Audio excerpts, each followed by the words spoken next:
Bonjour à tous, bienvenue dans cette édition. Voici les titres de votre journal du 3 avril.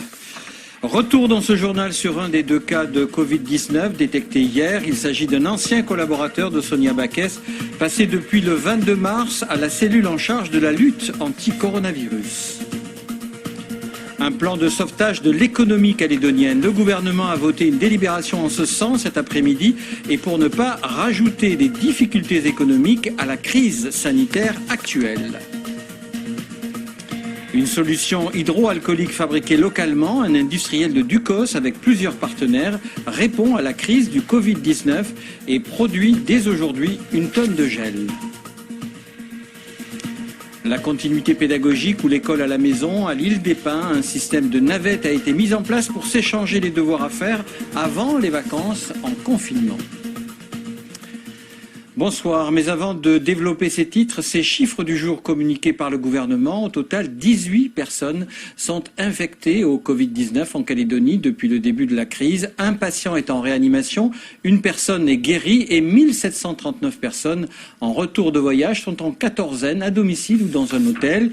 Et puis, autre chiffre du jour, la prolongation du lundi au lundi 13 avril au soir du confinement contre le Covid-19.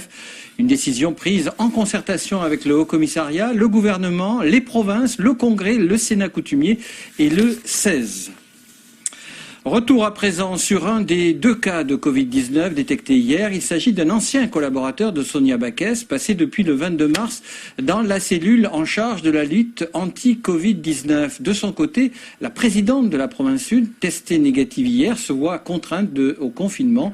Et la DAS recherche les personnes qui ont été en contact avec le malade. Antoine Le Teneur, Nicolas Fasquelle et Claude Lindor. Un membre du centre opérationnel du gouvernement de la Nouvelle-Calédonie a été testé positif hier soir au Covid-19. Les Calédoniens n'en sauront pas plus ce soir sur ce cas d'un malade tour à tour proche des états-majors de la province sud et de la Nouvelle-Calédonie. Le gouvernement a choisi aujourd'hui de s'exprimer sur un réseau social pour ne pas avoir à répondre aux questions des journalistes. Mais depuis ce matin, depuis que la présidente de la province sud a publié l'information sur son compte Facebook, on sait que ce malade travaillait jusqu'au 22 mars à ses côtés avant d'intégrer le centre opérationnel du gouvernement en charge de la lutte contre le Covid-19. Hier, Sonia Backès a donc été testée, négative, mais elle doit rester en confinement pendant 14 jours. Aujourd'hui, des collaborateurs de la province sud se sont donc rendus au centre de dépistage du Médipôle. Début d'explication sur le cas de ce malade au sein des exécutifs des institutions calédoniennes. Il aurait été testé négatif à son retour de métropole mi-mars. Un vrai faux test en quelque sorte. Les tests, il y a une part toujours de faux négatifs ou de... Voilà, c'est peut-être que quand il a été dépisté la première fois, il n'y a pas assez de charge virale pour qu'il soit détecté. Voilà, mais ça inquiète pas plus que ça. Ce qui peut inquiéter quand même la population, c'est que tous les membres du gouvernement et de la province sud soient potentiellement infectés, non? Pas plus. Pas plus, ils ont été testés aussi négatifs pour les premiers cas, donc voilà, et ça n'empêche pas de travailler et de donner son temps pour sortir de la crise. Impossible de connaître le nombre de collaborateurs ou d'élus qui se sont fait tester entre hier soir et aujourd'hui. Le malade est en tout cas soigné au sein du Médipôle et son état ne serait pas inquiétant. Impossible aussi d'avoir plus d'explications de la part du gouvernement de la Nouvelle-Calédonie qui restait claquemuré cet après-midi dans ses locaux de la baie de la Moselle. Une intervention du président du gouvernement est programmée pour demain sur le cas de ce collaborateur infecté par le coronavirus. Depuis hier, la DAS recherche activement toutes les personnes qui ont été en contact avec ce malade du centre opérationnel du gouvernement.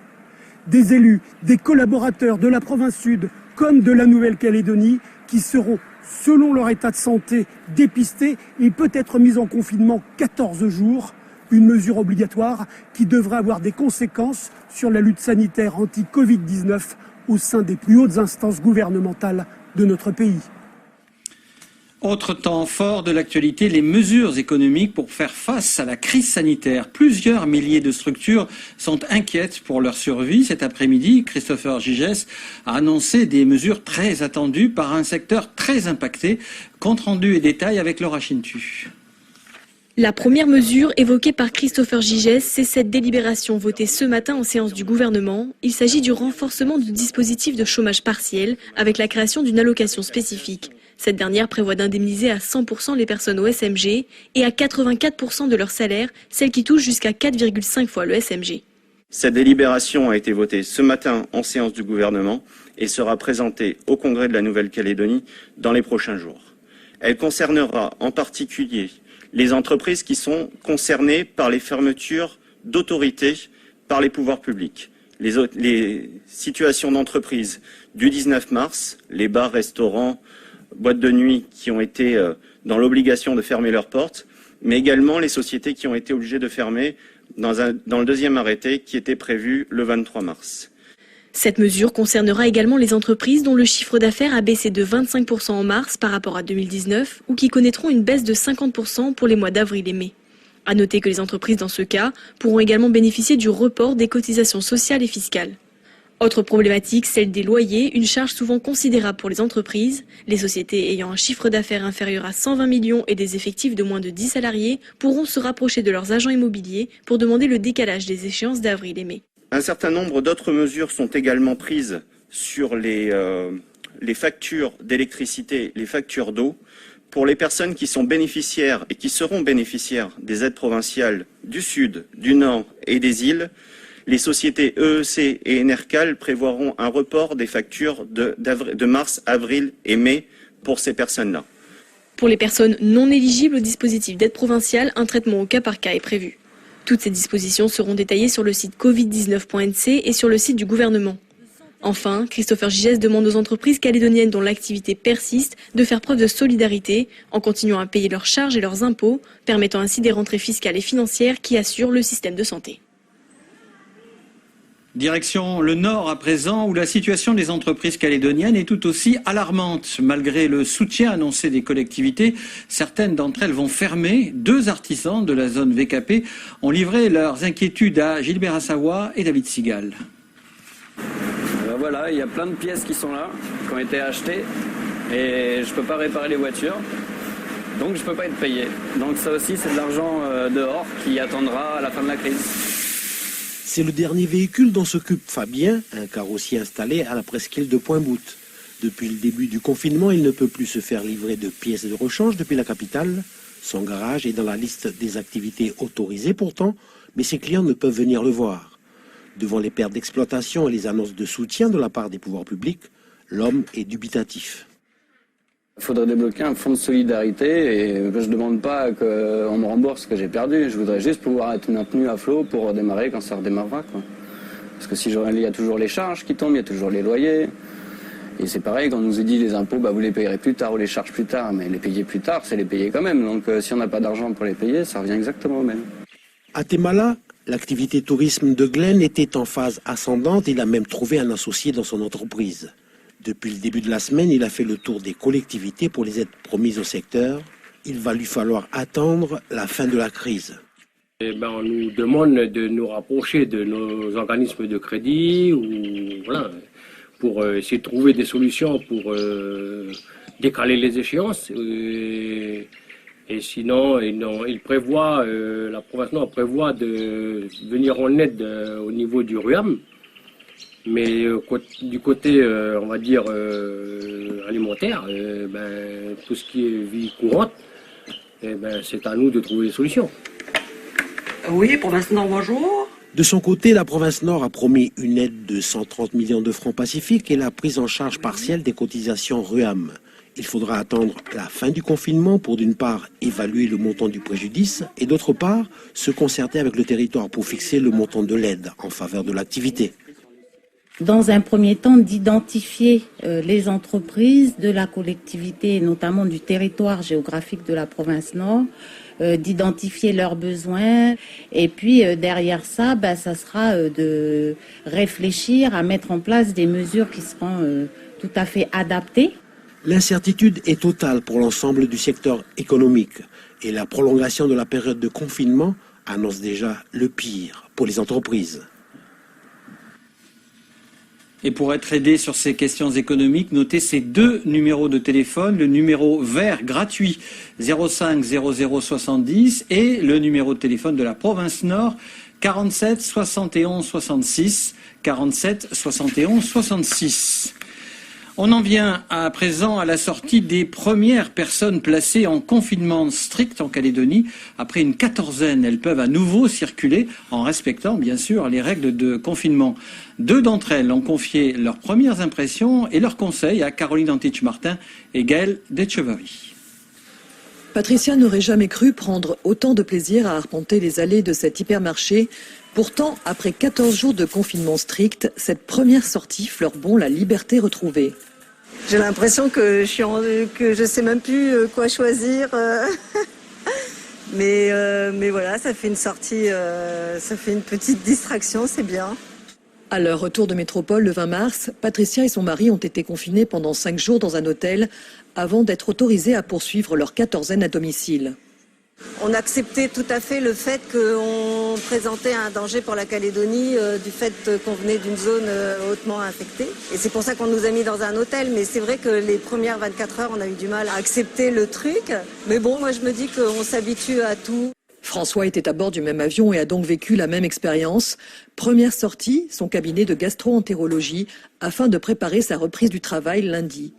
Ça fait du bien. Maintenant, bon, je sors que pour le boulot. Après, je rentre chez comme les autres, je me confine. Seule chose qui est gênant, c'est qu'on ne peut pas sortir quand on veut. Encore une partie de ma famille que j'ai pas vue. J'ai pas vu une fille, j'ai pas vu mon fils. Voilà. Donc, on attend. Au final, Patricia et François ont plutôt bien vécu cette situation exceptionnelle. Voici leurs conseils à ceux qui suivront. D'avoir des livres et puis prendre leur mal en patience, quoi. Parce que de toute façon, il faut absolument le respecter, c'est indispensable. Sinon, ça va faire circuler le virus des gens potentiellement malades sur tout le territoire. C'est hyper important de faire une activité sportive tous les jours et puis essayer d'en profiter pour se cultiver, lire des bouquins, enfin, essayer d'en sortir quelque chose de positif. Dès ce soir, 130 rapatriés calédoniens en provenance de Sydney et 60 en provenance de Tokyo seront, comme Patricia et François, placés en quatorzaine. Et justement, nous avons recueilli les premières images de l'arrivée des passagers en provenance de Sydney. 130 personnes au total venant de Sydney. Elles ont été contrôlées au départ à Sydney et à nouveau contrôlées à l'arrivée à la Tontouta. Par convoi exceptionnel, ces 130 personnes ont été placées en quatorzaine. Certaines d'entre elles étaient évassanées et d'autres étaient des passagers prioritaires. Des images de Claude Lindor et de José Solia. Cette initiative à présent anti-Covid-19, alors que certains produits comme le gel alcoolique deviennent difficiles à trouver, un industriel de Nouméa a démarré aujourd'hui la production d'une solution de gel hydroalcoolique, une adaptation à la situation accompagnée d'un geste de solidarité. Éric Dufour et Christian Favnec. Habituellement, cette ligne de production fabrique du liquide vaisselle et de l'assouplissant pour la lessive. Mais depuis ce matin, la machine a été modifiée pour concocter une solution hydroalcoolique selon la recette de l'OMS, l'Organisation mondiale de la santé. Éthanol, glycérol et peroxyde d'hydrogène, un désinfectant de surface, virucide et bactéricide est également réalisé. C'est très particulier et je félicite les équipes qui ont su réagir. Puisque donc, ce produit est hautement inflammable en termes de production, surtout dans les volumes de production qu'on a réalisés aujourd'hui. Et donc pour ce faire, il a fallu qu'on coupe quasiment l'ensemble des installations électriques et qu'on rende notre environnement ATEX, donc préserver en fait des risques d'inflammabilité. Avant l'embouteillage, l'assemblage des composants de la solution est réalisé sous le contrôle de 2 chimistes du cabinet CQFD et de NC Bio Ressources. Le produit fini est testé avant l'expédition. On contrôle le degré d'alcool qu'on a programmé de mettre dedans et qui doit être entre 65 et 75% dans le produit fini. Donc on remesure par réfractométrie à partir des échantillons qu'on a préparés préalablement. Voilà, c'est le principal élément de contrôle. Ensuite on contrôle le pH, la viscosité, ces éléments-là. D'autres entreprises du pays ont été associées à la démarche de cet industriel capable de produire 6 tonnes de cette solution hydroalcoolique. Un premier lot de 3000 flacons a été mis gratuitement à la disposition de la DAS cet après-midi dans un esprit solidaire. Direction l'île des Pins où la continuité pédagogique prend toute sa place en lien avec le respect des traditions. Hier, le ramassage des copies a été effectué avant des vacances confinées. Le point avec Maliane Kouan sur des images amateurs de Julien Doué-Perret. Bonjour tout le monde. Bonjour. Voilà, je suis venu récupérer les kits pédagogiques. Pas de matériel et une connexion Internet parfois difficile. À l'île des Pins, le papier est donc privilégié. C'est bien que nous ont emmené les devoirs à la maison parce que nous, on n'a pas Internet, on n'a pas d'ordinateur. Pour limiter les déplacements et les contacts, ce sont les agents municipaux qui sont chargés de récolter dans chaque foyer de Cougnier l'ensemble des kits pédagogiques et selon un protocole sanitaire strict. Les dossiers sont ensuite déposés au collège privé de Vao où ils sont contrôlés et triés par les enseignants. Là, on a divisé la salle en 3. Comme il y en a 3 établissements, Notre-Dame, collège et puis primaire Saint-Joseph. On a déjà mis par matière là-bas et ici c'est par classe. Professeurs et instituteurs viendront ensuite récupérer les copies de leurs élèves pour les corriger. À peine reçus que d'autres kits pédagogiques sont déjà prêts à être déposés auprès des 430 élèves de l'établissement catholique. Je suis venue préparer la suite des guides pédagogiques des 2 dernières semaines et qui seront distribués à partir de demain. Voilà de quoi occuper les enfants pendant ces vacances scolaires confinées. Un mot à présent sur la dépression tropicale Harold. Elle est actuellement au sud des îles Salomon et attendue dans notre région ce week-end. Selon les prévisions de Météo France NC, elle devrait éviter le Caillou et pourrait frapper le Vanuatu ce lundi. On écoute Julien Leduc de Météo France NC au téléphone de Thierry Rigoureux. Harold est toujours une dépression tropicale modérée, qui est encore très loin de la Nouvelle-Calédonie, puisqu'elle est plus aux abords des îles Salomon. Mais elle se décale progressivement vers le sud-est, en se rapprochant du nord du Vanuatu et en se renforçant sensiblement. Donc on s'attend à ce que Harold devienne un cyclone dans la journée de demain. Pas d'inquiétude pour ce week-end, pour les loyautés ? Pas d'inquiétude particulière pour l'instant. Le scénario le plus probable engendrerait un renforcement raisonnable du vent sur les loyautés et sur la côte est, avec sans doute un peu de pluie et de la houle à surveiller, mais pas d'inquiétude particulière pour l'instant. Avant de clore ce journal, je vous rappelle ces informations principales. Au total, selon les chiffres du gouvernement, 18 personnes sont infectées au Covid-19 en Calédonie depuis le début de la crise. Un patient est en réanimation, une personne est guérie et 1739 personnes de retour de voyage sont en quatorzaine à domicile ou dans un hôtel. Et puis, la prolongation au lundi 13 avril au soir du confinement contre le Covid-19.